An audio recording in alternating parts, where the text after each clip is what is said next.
Hello students, आप सभी का स्वागत है क्यूरियो लैब्स पर। स्टूडेंट्स, आज हम पढ़ेंगे कक्षा 6 की विज्ञान की नई बुक जिज्ञासा का पहला पार्ट, विज्ञान का अनूठा संसार। यह आपकी एनसीईआरटी सिलेबस की नई किताब है और हम हर एक पार्ट को पूरी डिटेल में पढ़ेंगे, एनसीईआरटी की लाइन टू लाइन चीज़ों को समझेंगे। तो शुरू करते हैं विज्ञान का अनूठा संसार। मनुष्य सदैव अपने आसपास के परिवेश के विषय में जानने के लिए उत्सुक रहता है। अब जैसे आपको पता है दोस्तों, हम लोग क्या करते हैं कि आसपास जैसे कहीं भी जा रहे हैं, कहीं भी घूम रहे हैं, तो हम ये सोचते रहते हैं कि ये सब चीज़ें कैसे हो रही है। तो इस चैप्टर के अंदर हम ये सीखेंगे कि हमारे आसपास के जो जितनी भी चीज़ें हैं, हर एक चीज़ों के अंदर विज्ञान है। तो चलिए शुरू करते हैं। तो बचपन से ही हम अपने आसपास के क्षेत्र के बारे में खोजने लगते हैं, प्रश्न पूछने लगते हैं। विद्यालय के प्रारंभिक स्तर में पढ़ते हुए क्या आपने कभी आसपास के परिवेश में के विषय में पता लगाकर और खोज कर आनंदित हुए हैं?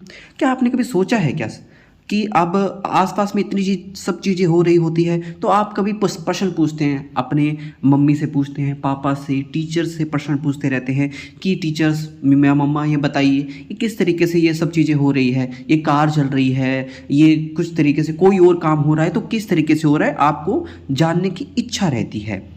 तो मध्य स्तर में भी हम अपने आसपास के सुंदर विश्व को जानने की और समझने की रोचक यात्रा की ओर अग्रसर होते रहेंगे और इसके लिए हमारे पास एक नया विषय है, विज्ञान। तो विज्ञान के इस अद्भुत संसार में आपका हार्दिक स्वागत है। विज्ञान, अब यहाँ पर एक नया क्वेश्चन आया है कि विज्ञान क्या है।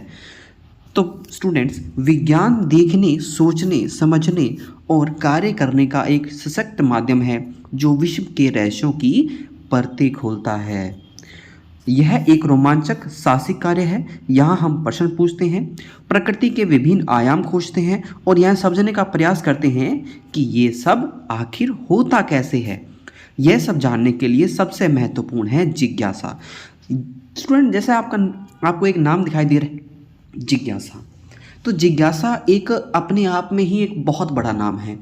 आपको अगर कोई चीज़ सीखनी है तो आपको आपके मन के अंदर जिज्ञासा होनी चाहिए, किसी को चीज़ को जानने की इच्छा होनी चाहिए। और इसी जिज्ञासा से यह पुस्तक का शीर्षक भी आया है। अध्याय चाहे रेत के छोटे से कण का हो या बड़े बड़े पर्वत का, एक घास के तिनके का हो या किसी विस्तृत जंगल का, यह हमें सदा ही एक नित नई खोजों के लिए प्रेरित एवं उत्साहित करता रहता है। क्या आपने कभी रात के आकाश में चमकते तारों को देखा है? क्या यह भी सोचा है कि ये तारे चमकते क्यों हैं? स्टूडेंट्स देखो, जब हम छोटे होते हैं तो हम अपने मम्मी पापा से ज़रूर पूछते हैं ये बात कि मम्मा ये रात को तारे कैसे चमक रहे हैं। अब आसमान के अंदर एक तारे नहीं होते हैं, आसमान के अंदर बहुत सारे तारे होते हैं। तो क्या आपने कभी इसको जानने का प्रयास किया कि ये इतने सारे तारे आए कहाँ से और ये क्या चीज़ है जो ये इतने छोटे छोटे दिखाई दे रहे हैं, ये कैसे बने होंगे? तो ये सब जो बातें हैं, हम सब इसको साइंस की जो किताब है उसके अंदर सीखते हैं। तो क्या किसी फूल को खिलते देख आप विस्मित हुए हैं?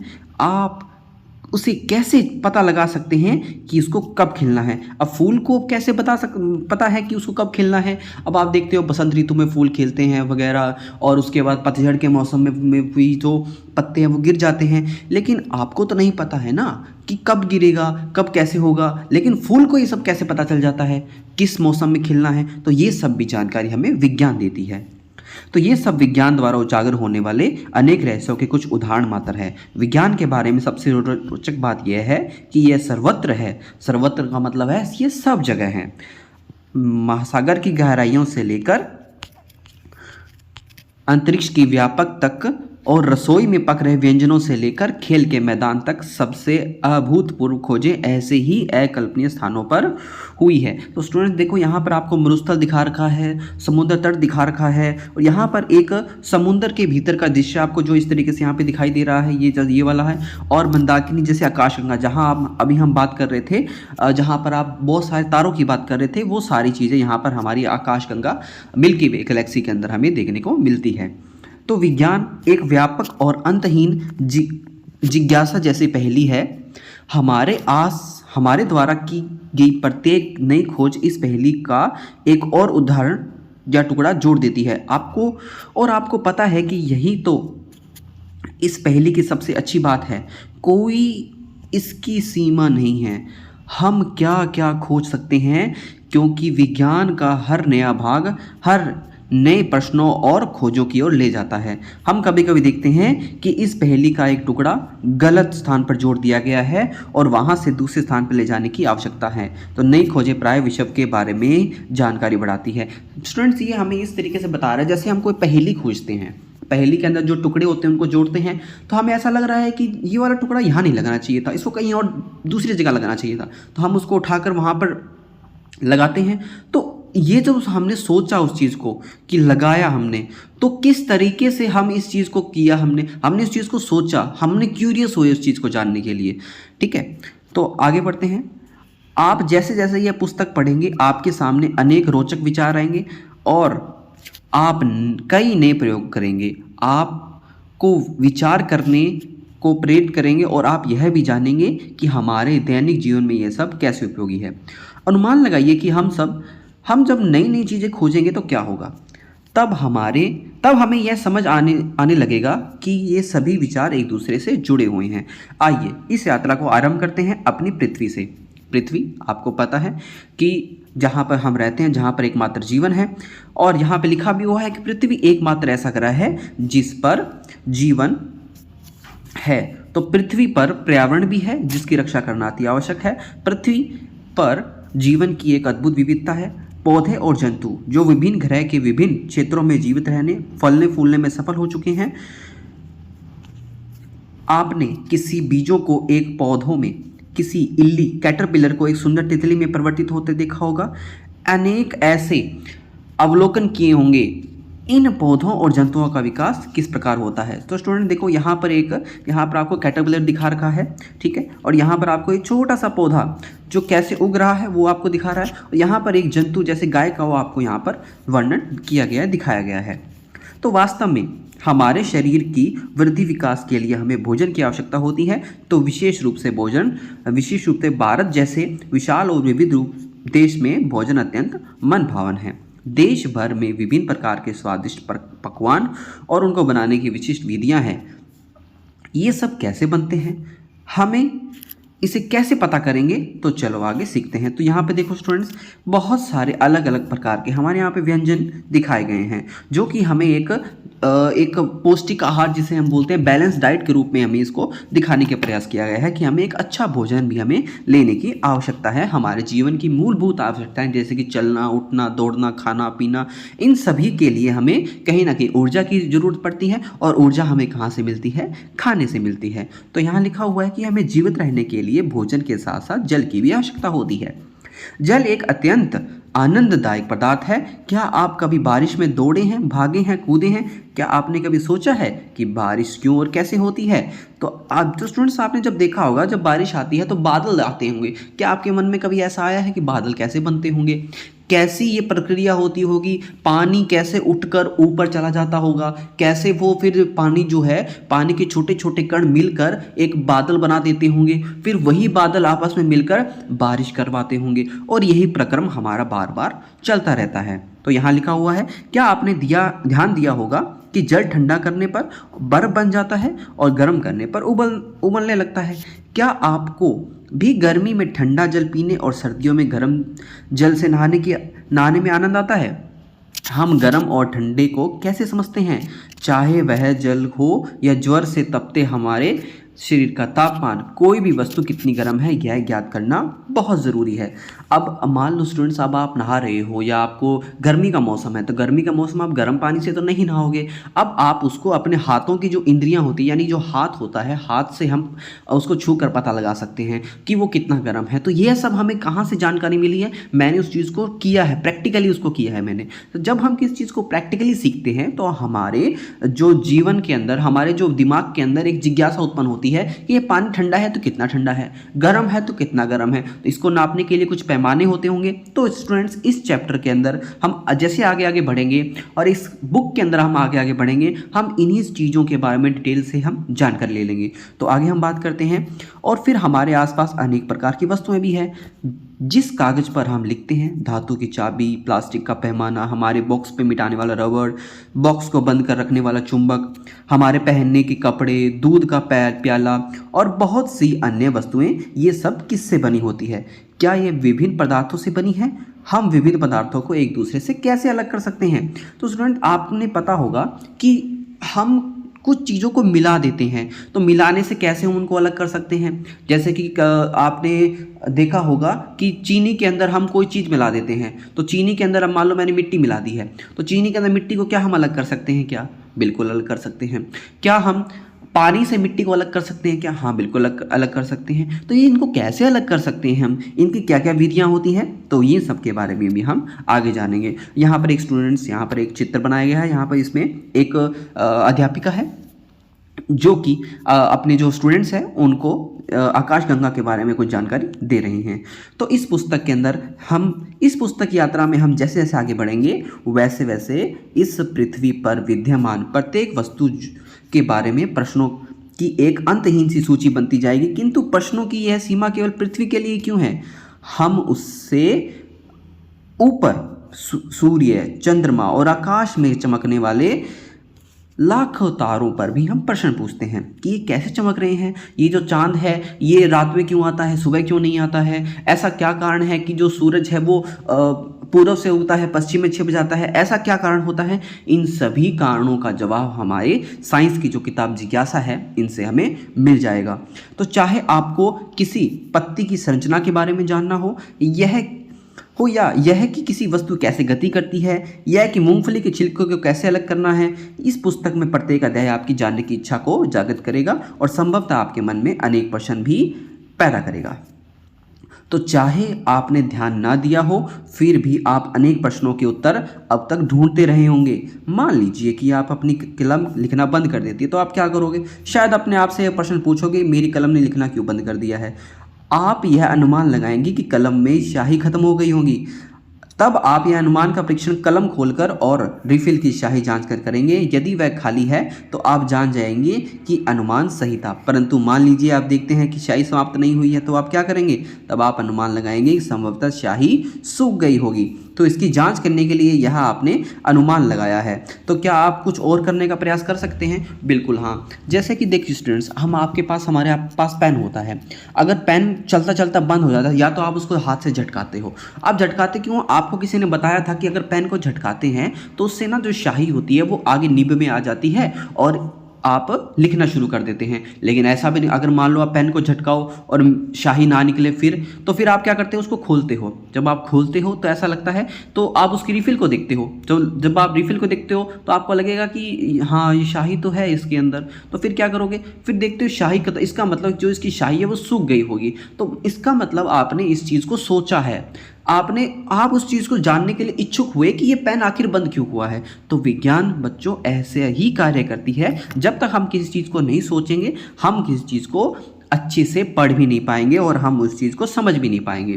तो हमें अगर विज्ञान में आगे बढ़ना है तो हमें हर एक चीज़ को सोचना पड़ेगा कि अगर ये काम हो रहा है, पेन लिख रहा है, तो लिख कैसे रहा है, इसके लिखने का क्या कारण रहा होगा। तो विज्ञान ऐसे ही कार्य करती है। तो यहाँ लिखा हुआ है जैसे फ्रेंड्स, वास्तव में विज्ञान ऐसे ही कार्य करता है। आपको यह जानने का प्रयास है कि आपको कलम से लिखना क्यों बंद किया। वैज्ञानिक विधि इसका एक उदाहरण है। अब वैज्ञानिक विधि क्या होती है? जब आप इस चीज़ को खोजते हो तो उस खोजने की विधि को हम कहते हैं वैज्ञानिक विधि। अब आपको लगता है वैज्ञानिक हर कोई ऐसे ही नहीं बन जाता है। वैज्ञानिक बनने के लिए आपको जिज्ञासा होना पड़ता है। आपके जो शरीर है, आपको उसके हर एक चीज़ के बारे में पता होना चाहिए। आपके मन में हर एक चीज़ को सोचने का वो पावर होना चाहिए कि मैं इस चीज़ को किस तरीके से सोच सकता हूँ। आपने पेन लिया, पेन लेकर आपने उसको लिखना शुरू कर दिया, लेकिन क्या आपने ये सोचा कि पेन लिख क्यों रहा है? जब आप इस तरीके से क्वेश्चन को आप सीखोगे तो आप विज्ञान में आगे बढ़ोगे। तो आगे कुछ क्रियाकलाप दे रखा है। एक ऐसे ही अन्य समस्या के बारे में लिखें और आपने हल करने का प्रयास किया हो। ऐसे हम बहुत सारी समस्याओं को हम लिख सकते हैं और इनको हम पता लगा सकते हैं। और इनके चरणों को आपने किन किन चरणों का आपने पालन किया, ये भी अपने नोटबुक के अंदर नोट कर लेना है।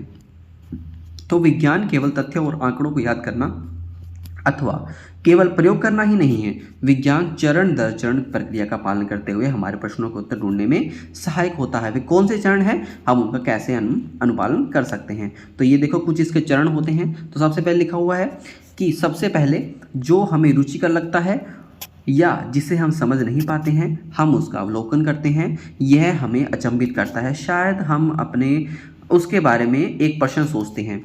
इसके बाद हम उस प्रश्न के संभावित उत्तर का अनुमान लगाते हैं। इस अनुमान का हम प्रयोगों और अधिक अवलोकनों द्वारा भी सत्यापन करते हैं। इसके बाद हम परिणामों का विश्लेषण करने का प्रयास करते हैं और यह देखने के लिए कोशिश करते हैं कि क्या इसे वास्तव में हमारे प्रश्न का उत्तर प्राप्त हुआ है या नहीं हुआ है। तो स्टूडेंट्स, हम ऐसे ही इस तरीके से आगे साइंस के अंदर बढ़ते हैं। हम हर एक चीज़ को सोचते हैं और सोचने के बाद ही हम उस चीज़ को आगे लेकर जाते हैं। वैज्ञानिक वे लोग होते हैं जो समस्याओं को हल ढूंढने अथवा नई वस्तुओं की खोज करने के लिए वैज्ञानिक विधि का उपयोग करते हैं। अब वैज्ञानिक विधि क्या होती है, मैंने आपको अभी जस्ट ऊपर बताया है कि वैज्ञानिक विधि होता है किसी भी चीज़ को एक अलग तरीके से सोचना। परंतु क्या कोई भी व्यक्ति जो वैज्ञानिक विधि का पालन करता हो, क्या एक वैज्ञानिक की तरह कार्य करता है? भोजन पकाने वाला व्यक्ति यह सोचकर हैरान हो जाता है कि दाल कुकर से बाहर कैसे निकलती है। क्या कुकर में बहुत अधिक पानी था? तो साइकिल की मरम्मत करने वाले व्यक्ति के बारे में सोचिए जो यह ढूंढने का प्रयास कर रहा है कि टायर में हवा कैसे निकली होगी, हवा कहाँ से बाहर निकल गई होगी। क्या कोई विद्युत ठीक करने वाला व्यक्ति यह ढूंढने का प्रयास कर रहा है कि बल्ब क्यों नहीं जल रहा है, क्या कोई समस्या बल्ब में है या स्विच में है। जब आप इन प्रश्नों का उत्तर ढूंढने का प्रयास करेंगे तो हर तरह से हम अपनी वैज्ञानिक को जैसा कार्य करते हैं। तो स्टूडेंट्स, यहाँ पर हमें ये बताया गया है कि चाहे हम कहीं भी बैठे हों, चाहे आप देख रहे हो कि एक टायर पंक्चर निकालने वाला एक व्यक्ति है, वहाँ पर टायर का पंक्चर निकाल रहा है, उसको नहीं पता है कि वो साइंस का इस्तेमाल कर रहा है, लेकिन वो जाने अनजाने में साइंस का कहीं ना कहीं इस्तेमाल कर रहा है। इसका मतलब हम साइंस का हर जगह इस्तेमाल करते हैं, चाहे कहीं भी हो।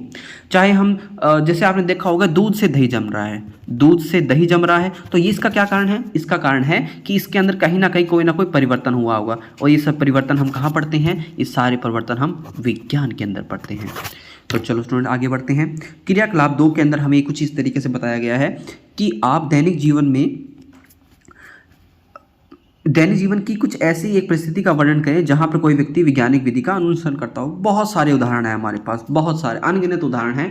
हम अलग अलग मार्केट में जा रहे हैं, कहीं भी कुछ कर रहे हैं। एक बेल्डिंग वाला होता है, एक बेल्डिंग जो आपने देखा होगा, किसी साइकिल को बेल्ड कर रहा है, किसी मोटरसाइकिल को बेल्ड कर रहा है, किसी दो चीज़ों को आपस में जोड़ रहा है, वहाँ भी विज्ञान है। तो हम हर जगह विज्ञान का इस्तेमाल करते हैं। तो क्या आपने अनुभव किया है कि हमारे दैनिक जीवन में ऐसी अनेक परिस्थितियां आती हैं जहां हम जाने अनजाने में वैज्ञानिक विधि का उपयोग करते हैं। हम सभी एक सीमा तक वैज्ञानिक विधियों का अनुप्रयोग करते हैं जो हमें हमारी बड़ी समस्याओं को हल करने एवं ब्रह्मांड के रहस्यों का समाधान निकालने की क्षमताओं को भी बढ़ाती है। यह समझना आवश्यक है कि विज्ञान को समझने के सीखने के लिए जिज्ञासु होना और आसपास के वातावरण का अवलोकन करना सर्वोपरि है। सर्वोपरि का मतलब बहुत ज़रूरी है। हम जिज्ञासु होते हैं और आसपास के वातावरण का अवलोकन करते हैं। तो हम ये प्रश्न पूछते हैं कि ऐसा क्यों हुआ है, कैसे हुआ है। तो याद कीजिए कि यह एक संसार वस्तुओं का एक भंडार है और हम नहीं जानते हैं कि और भी कितनी वस्तुएं हैं जिन्हें खोजना अभी बाकी है। तो आपको स्टूडेंट्स पता होगा, हमारा जो देश यानी कि जो भारत है और जो हमारा वर्ल्ड है, जो पृथ्वी है, यहाँ पर अनेकों प्रकार की पेड़ पौधे की और जीव जंतुओं की प्रजातियाँ पाई जाती है जिन्हें आज तक वैज्ञानिक खोजते हुए आए हैं। हम भी आज तक कुछ गिनी चुनी ही कुछ प्रजातियों के बारे में पता लगा चुके हैं, लेकिन अभी भी रास्ता बहुत लंबा है। तो विज्ञान जो है अपने आप में एक विस्तृत, एक पूरी की पूरी जानकारी लेके चलता है। तो स्टूडेंट्स, हम जैसे जैसे आगे आगे बढ़ेंगे वैसे वैसे विज्ञान को और रोचक तरीके से पढ़ते जाएंगे। और यहाँ पे आगे लिखा हुआ है कि यदि आपको किसी वस्तु घटना के बारे में प्रश्न पूछना है तो यह क्यों होती है, तो आप उसके बारे में क्या प्रश्न पूछेंगे। तो ये इस तरीके से क्वेश्चन है, आप बहुत इजीली इसको कर पाओगे। नंबर 2, यहाँ पे लिखा हुआ है आप अपने प्रश्न का उत्तर किस प्रकार खोजेंगे, ये लिखने का प्रयास कीजिए। तो सर, तो बेटा देखो, इसमें क्या होता है, जो आपको जस्ट ऊपर कुछ चरण बताए गए हैं, हम उन चरणों का इस्तेमाल करेंगे और सही उत्तर तक हम पहुँच पाएंगे। यानी कि कहाँ गड़बड़ हुई है वहाँ से लेकर इसका समाधान कैसे करना है, इन सब विधियों का जब हम चयन करेंगे तो हम अपने उत्तर तक पहुंच जाएंगे। जैसे कि यहाँ पर कुछ बच्चे हैं, यहाँ पर कुछ एक्सपेरिमेंट कर रहे हैं, यहाँ की जैसे कुछ पत्थर है, कंकड़ है, पानी से अलग कुछ कुछ यहाँ पे दिखाया गया है। तो यानी कि हम इसमें ये दिखाने का प्रयास कर रहे हैं कि जब तक हम किसी चीज़ को खुद से कर नहीं देखेंगे तब तक हमें इसकी जानकारी नहीं होगी। तो संभवतः आपको अपने प्रश्नों के उत्तर कक्षा 6 में नहीं मिलेंगे, तो आपको चिंता मत करो, आप विज्ञान की यात्रा पर निकल पड़े हैं और अगले 5 वर्षों या उससे आगे भी हम इस विज्ञान को हम सीखते रहेंगे। अब यहाँ पे कुछ बच्चों को यहाँ पे दिखाया गया है जो कि बारिश का आनंद ले रहे हैं। तो इसमें इस चित्र में भी अपने आप में एक जानकारी छुपी है कि हम जो विज्ञान है, हम विज्ञान को आसपास खोज सकते हैं और उनको हम आनंदित रूप से उनको हम पढ़ सकते हैं।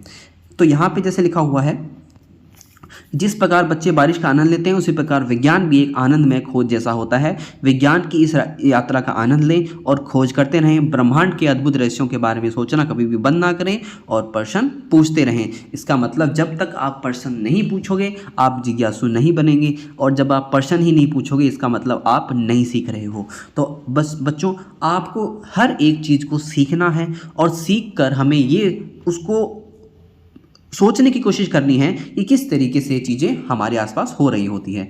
तो चलो आगे बढ़ते हैं। तो इस प्रकार हमारा ये चैप्टर हो गया ख़त्म। यहाँ पे छोटा सा क्वेश्चन बिल्कुल यहाँ पे छोड़ रखा है कि क्या बुद्धिमान बनने के लिए प्रश्न पूछने वाला बनना आवश्यक है? तो इसका उत्तर हम बिल्कुल लिखेंगे। हम इसका उत्तर ऐसे लिख सकते हैं कि बुद्धिमान बनने के लिए प्रश्न पूछने वाला बनना अति आवश्यक है, क्योंकि जब हम प्रश्न पूछेंगे तो बस प्रश्न पूछने से हमारे अंदर जिज्ञासा उत्पन्न होगी और जिज्ञासा उत्पन्न होकर हम एक वैज्ञानिक बन सकते हैं और हम इस साइंस का यानी विज्ञान का हम विस्तृत अवलोकन कर सकते हैं। तो स्टूडेंट, आज के लिए इतना ही। कल हम दूसरा चैप्टर पढ़ेंगे विज्ञान का।